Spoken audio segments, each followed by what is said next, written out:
কেউ না বুঝলেও আমরা আপনার প্রয়োজন বুঝি, আর তাই তো অত্যাধুনিক ফিচার সম্বলিত বিভিন্ন সাইজ আর কালারের 250-টিরও বেশি ডিজাইন অপশন নিয়ে ওয়ালটন স্মার্ট ফ্রিজ, বোঝে আপনার প্রয়োজন। দীর্ঘ 5 বছর ধরে আড়ালে আছেন একসময় জনপ্রিয় নায়িকা সাদিকা পারভীন পপি। বিয়ে ও সন্তানের খবর নিয়েও মুখ খোলেননি, তবে এবার নেতিবাচকভাবে সংবাদ শিরোনামে এলেন এই নায়িকা। তার বিরুদ্ধে উঠেছে পারিবারিক জমি দখল চেষ্টার অভিযোগ।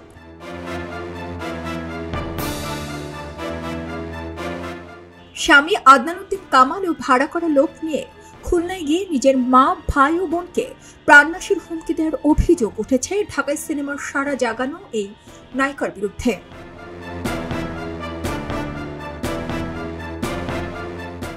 উঠেছে বাবার জমি দখলের অভিযোগ। এ নিয়ে পপির বিরুদ্ধে খুলনার সোনাডাঙ্গা মডেল থানায় সাধারণ ডায়েরি করেছেন তার বোন ফিরোজা বেগম, জিডি নম্বর 210। বর্তমানে ঘটনা সোশ্যাল মিডিয়ায় ভাইরাল।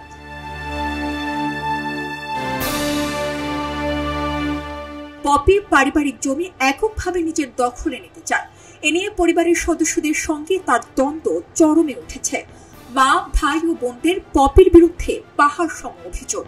এ নিয়ে মুখে কুলু পেটেছিলেন পপি ও তার স্বামী। এ প্রসঙ্গে জানতে একাধিকবার যোগাযোগ করা হলেও তাদের সাড়া পাওয়া যাচ্ছিল না। অবশেষে অভিযোগ প্রসঙ্গে মুখ খুললেন পপি। তিনি বলেন, আমার বাবার কাছ থেকে আমার চাচার জমি, আমার অন্যান্য চাচার জমি, শরীরের জমি আর কিনেছি টাকা দিয়ে, আমার টাকা দিয়ে, কষ্ট অর্জিত টাকা দিয়ে কিনেছি। তার এখনো পর্যন্ত আমি ভোগ দখল করতে পারি না এদের অত্যাচারে। আমি এগুলো বলেছি আমি ওই জমি নিব, আমার লাগবে। আমার দয়াটা চিন্তা করে এই গাড়িটা আমরা দেখেন, চেহারা দেখেন, জামা দেখেন, আমার সাথে কেউ ইনকাম করে খাই না। আমার বাবা কিন্তু ইনকাম করে দেবে চালাই নেই, আমি চালাইছি আমার স্বামী। মূলত পারিবারিক বিরোধের কেন্দ্রবিন্দুতে রয়েছে খুলনার শিববাড়ি এলাকায় পপির বাবার 11 কাঠা জমি। অভিযোগ অনুযায়ী এর মধ্যে 5 কাঠা জমি আগে থেকে নিজের নামে লিখিয়ে নিয়েছিলেন পপি। এখন বাকি 6 কাঠার মালিকানা পেতে তিনি মা, ভাই ও বোনকে চাপ দিচ্ছেন বলে অভিযোগ উঠেছে।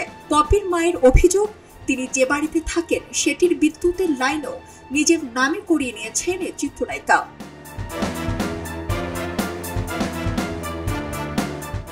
এদিকে পপি চুপিসারে বিয়ে করে সংসার করছেন পুরনো ঢাকার ব্যবসায়ী আদনানুদ্দিন কামালের সঙ্গে। তাদের সংসার 4 বছরের, এক ছেলে সন্তান রয়েছে, নাম আয়াত। এ মুহূর্তে পপি খুলনায় স্বামীর সঙ্গে রয়েছেন এক বান্ধবীর বাসায়। রাজধানীর ধানমন্ডি 13 নম্বর রোডে তারা দীর্ঘদিন ধরে বসবাস করছেন।